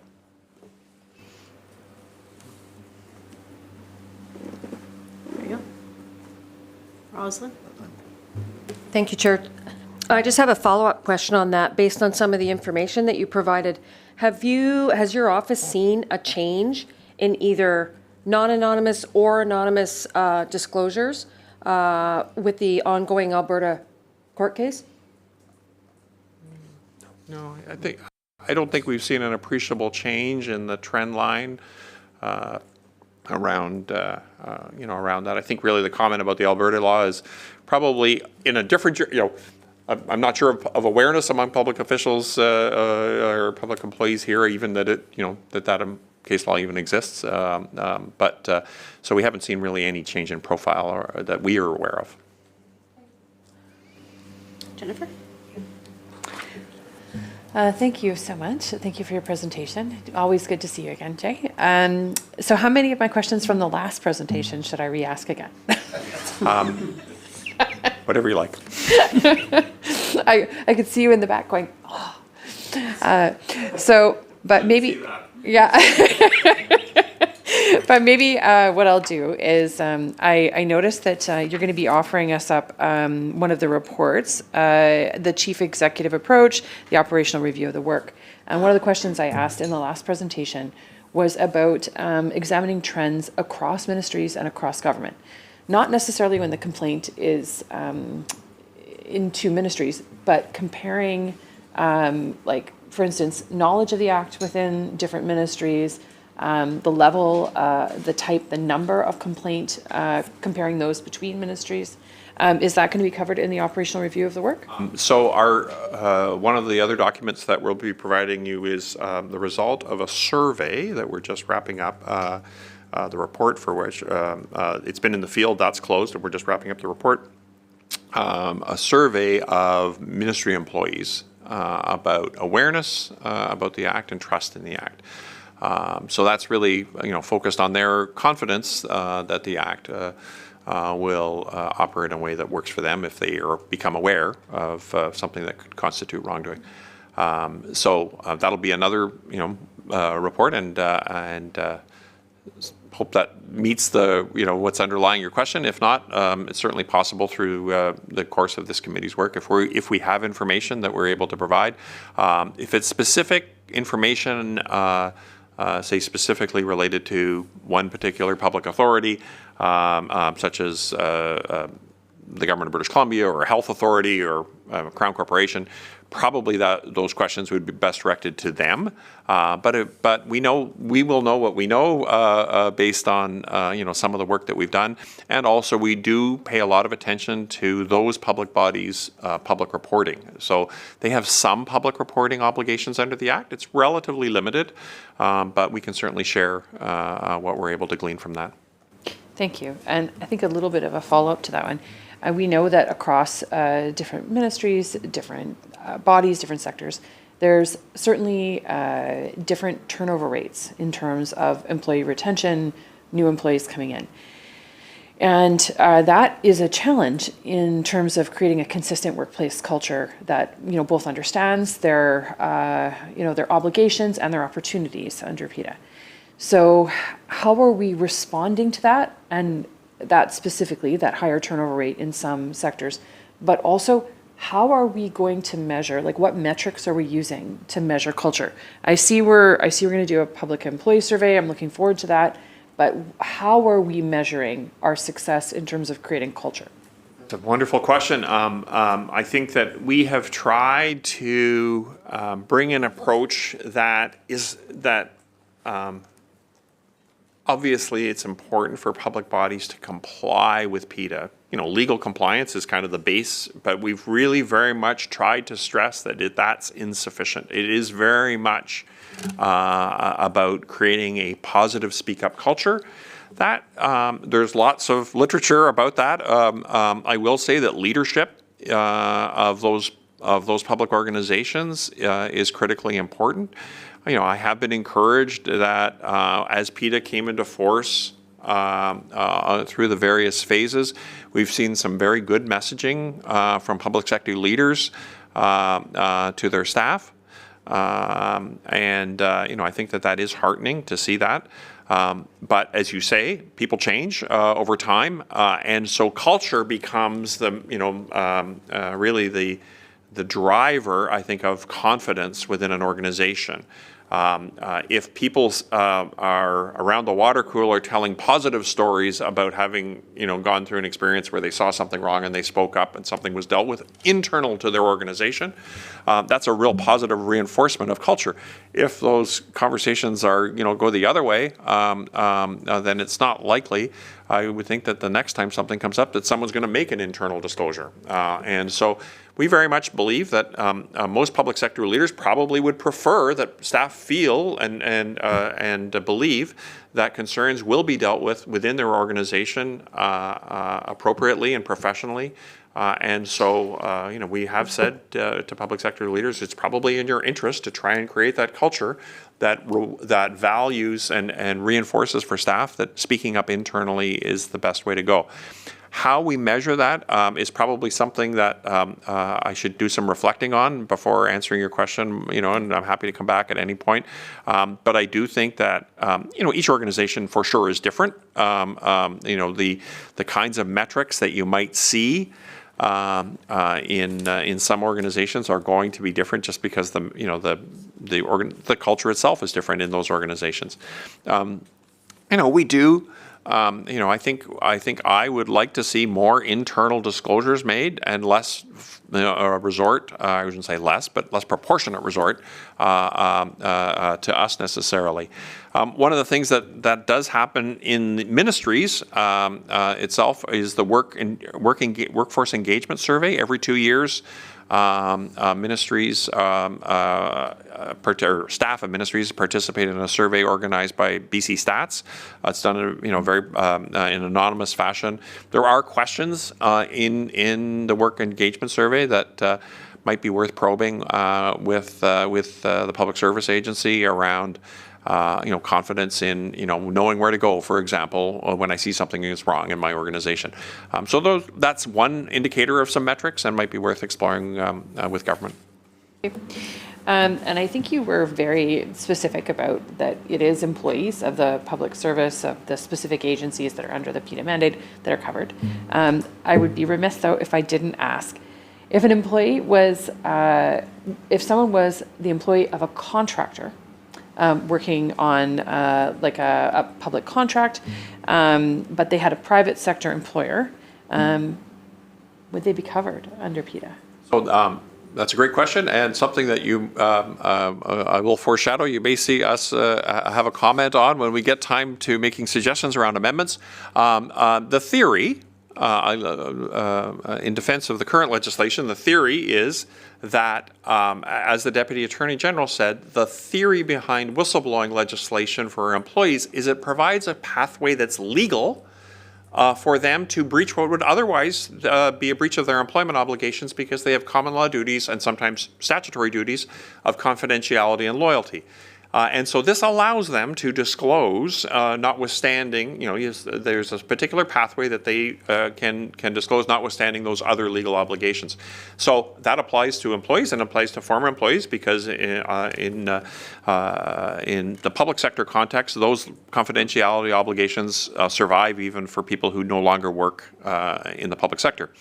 However, there are others, such as contractors who may have contractual obligations of confidentiality, or volunteers who work in an organization who, as part of their volunteer agreement, have to agree to confidentiality. So there are other people who have legal obligations to be confidential, who are not covered under PETA at current. There are other jurisdictions where there are a broader scope of people who have the legal right to make a disclosure. As I mentioned, Manitoba goes completely to the anybody can, but I would just caution to say the anybody can make a disclosure really gets away from the kind of policy basis of PETA, which is to create this exception for people who are under some form of legal obligation to keep information secret. So it becomes a sort of a different kind of statute at that point. Thank you.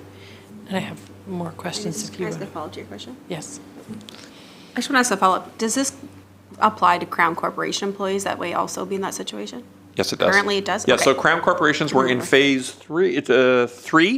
And so if there's 27 Crown Corporations, I believe, in that range. The biggest and most famous two would be BC Hydro and ICBC, and but all the other Crown Corporations as well are covered. Okay, and I think Rosalind, is that okay if she?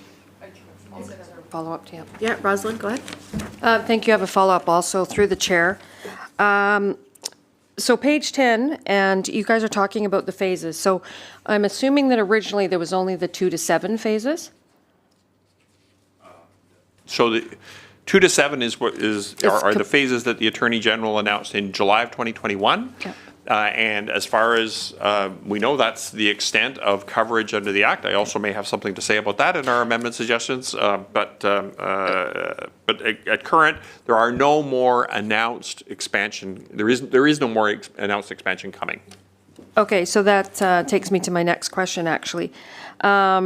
and it may be a dual question from yourself and to the clerk, I'm not sure which.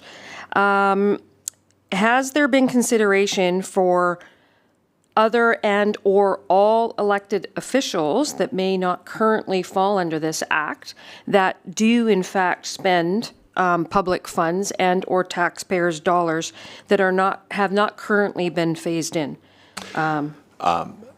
No, I would say, particularly with respect to legislators, I will say that I did publicly call for PETA, together with my colleague, the Information and Privacy Commissioner and the Merit Commissioner, in the wake of the spending scandal here at the Legislature. I did call publicly for the act to apply to what I would describe as the administrative function, the non-deliberative function of the Legislature.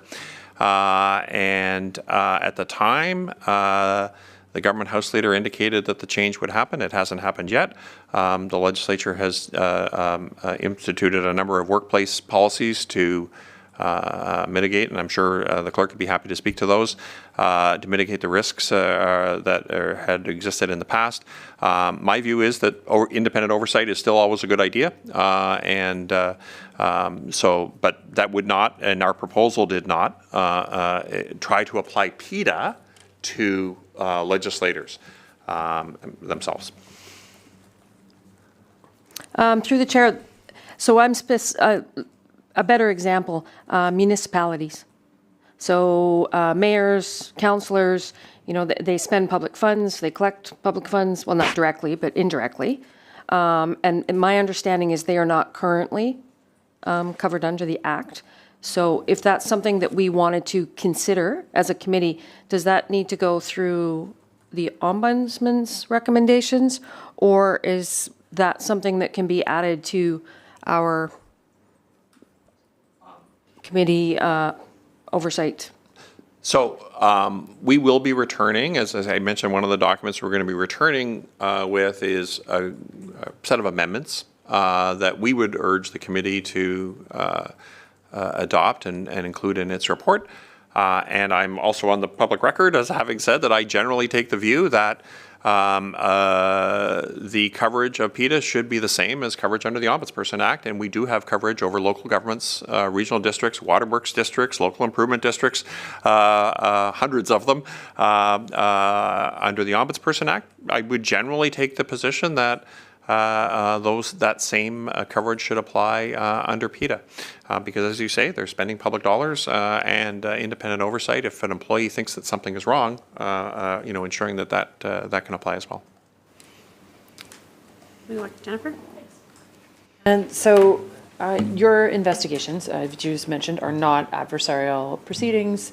They are not criminal investigations, but there must be times in which you discover evidence of criminal wrongdoing. And so in those cases, can you walk me through the process of when you would turn evidence or investigation over to like a criminal investigative body such as the RCMP? And what happens at that point? Do you conduct parallel proceedings, or does your proceeding go on pause? Yes, so the Act expressly contemplates us referring a matter where we have reason to believe that a criminal proceeding may have occurred. So let me read the actual words. Section 7.2 of the Act says, if a chief executive, a designated officer, or in relation to a request for advice, a disclosure, or a complaint about reprisal under this Act, the ombudsperson has reason to believe that an offence has been committed under an enactment of British Columbia or Canada, that person or a delegate may report the alleged offence to a law enforcement agency. And so that's the legal mechanism by which we do that. And then, yes, we would put our investigation to the extent that there would be an overlap with the criminal investigation. We would put our investigation on pause until that proceeding was complete. If it's possible, or if in fact our investigation is related but not overlapping the allegation of the criminal offence, then in theory it could proceed. but those would be kind of, we would be making all of those decisions on a case-by-case basis as we looked at the particular facts of both the disclosure allegation and the reason to believe that we have that an offense may have occurred. Thank you. I just have one last question, and then, so actually, Jay, this may overlap more with your function as an ombudsman, and so please let me know if that's not directly. I'm looking at the previous reports that the Office of the Ombudsman has put out. Higher power, on the road again, there's many. And I want to ask Jay, are you responsible for the puns in the titles of your reports? This is serious work. We work really hard, but we like to think carefully about our titles in a way that hopefully engages the public. Higher Power is a report of an investigation done under PETA. On the Road Again is an investigation done under the Ombudsperson Act, but happy to talk about any of them. Thank you. I'm at the end of my questions. Rosalind? Thank you, Chair. I had sort of asked part of this question at the beginning, just between between you and I, because of my critical role as citizen services and freedom of information stuff. But it did bring up another question, actually. Can you, any of you, talk to your relationship between not only the Office of Information and Privacy Commissioner, but also the Conflict of Interest Office? Because I would suspect a lot of the disclosures that come to your office overlap with either of those offices or both, and the challenges that you are facing or this legislation is facing around individuals making disclosures that have significant challenges getting the information through the FOI process. So to the first part of your question, the Act, Section 24.2 of the Act, contemplates that if someone makes a disclosure under the Act, and we are of the view that the matter would more appropriately be the subject of an investigation by another officer, then we can refer it. And also read it, the ombudsperson, after consultation with and confirmation by the relevant office, an office, I'll pause just to say office means another office of the legislature, may refer the disclosure if the ombudsperson considers that the disclosure could more appropriately be investigated in whole or in part by an officer of the legislature in accordance with the relevant act that grants authority to the relevant officer in a procedure under that act, including, if applicable, by the ombudsperson under the Ombudsperson Act. And then later on, that section says, if a disclosure is referred under subsection 2, the reprisal protections set out in Part 5 of this Act continue to apply to the disclosure. So, if someone makes a complaint to us, or sorry, discloses wrongdoing to us, and we look at it, and we think that this is something that might more appropriately be investigated by the Information and Privacy Commissioner, which is who you identify as an example, but could really be any of them, then we can refer the matter. They then conduct that investigation under their relevant act, not under PETA. So they're doing their own, it's just under their own act as if in the ordinary course, except that the person gains the PETA reprisal protections for having come through our PETA front door. I'm going to have a follow-up question to that one then, actually. Although I would like to know how any challenges that you are having or have heard about in regards to the FOI process and trying to garner information to support a piece of, like, a concern. But we can come back to that. So based on what you just said, that was my understanding also. So if somebody made a disclosure and you said, okay, this is much more, this falls under the Privacy Commissioner, we're gonna forward it back to you, you guys have an investigation. So there is obviously an escalation table. So or maybe there is, maybe there isn't. I guess that's part of the question. So if there is an escalation, you guys defer it back to, say, the Privacy or the Information Office. They do an investigation and come up with an answer and or a response. If the person is not happy with that response, can they then escalate it to your office? And if they are able to do that, is that investigation used as part of your investigation, or does it start from the beginning and you guys do a completely new investigation in order that there isn't any sort of, that they think that they are actually being heard without any sort of reprisals or, you know, you know what I'm getting at. Don't know how to. I'm not 100% sure that I do Okay, know what you're getting okay. at, but let me try this. When we refer a matter, we'll keep using the Information and Privacy Commissioner. I'm sure he's wondering why we're talking about him as an example, but we could use any of them, but let's say we use him.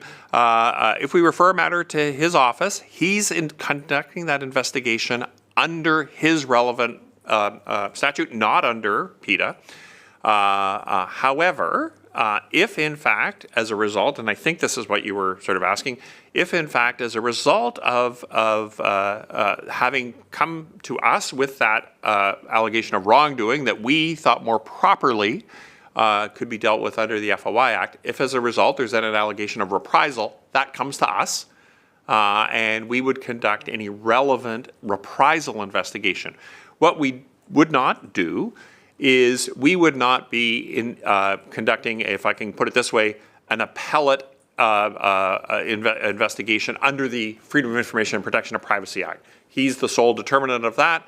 If there are review or appeal processes that are available to people under that act, that's what they would use.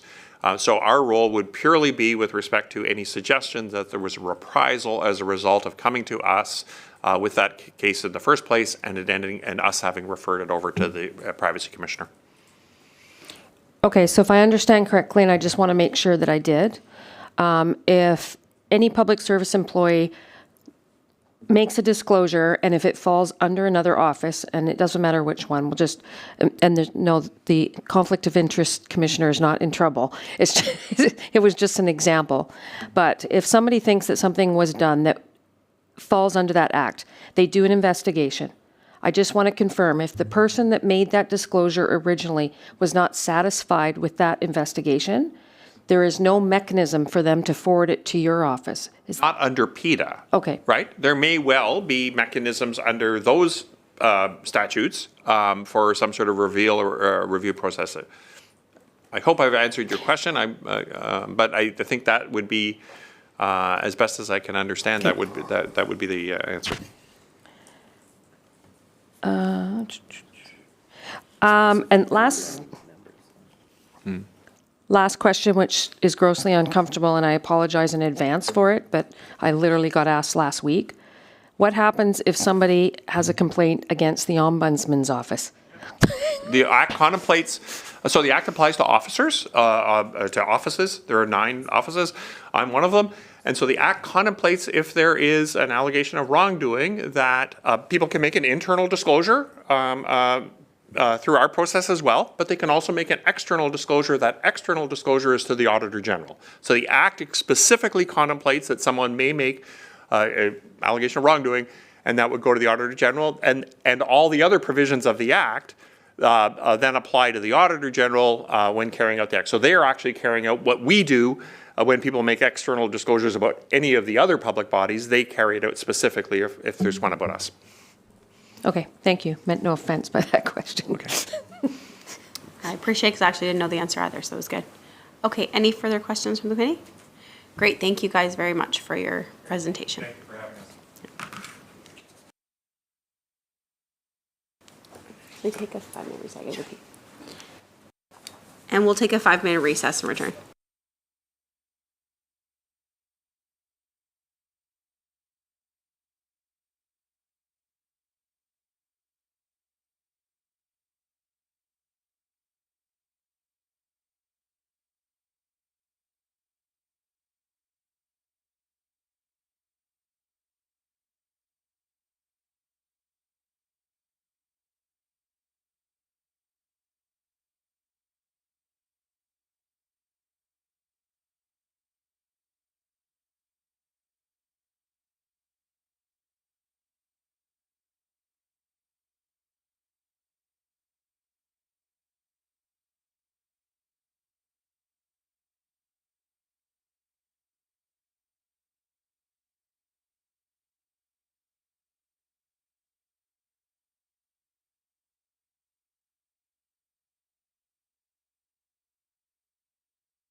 I'll ask for a motion to move in camera. Seconded?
The committee is now back in public session.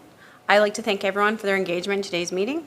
On behalf of the committee, I would also like to take the opportunity to note that we've been holding a public consultation to inform our work. More information on that will be available in the coming weeks. So that concludes our business for today. Is there any other business? I'll seek a motion to adjourn. Seconder? All those in favor? All opposed? The committee now stands adjourned.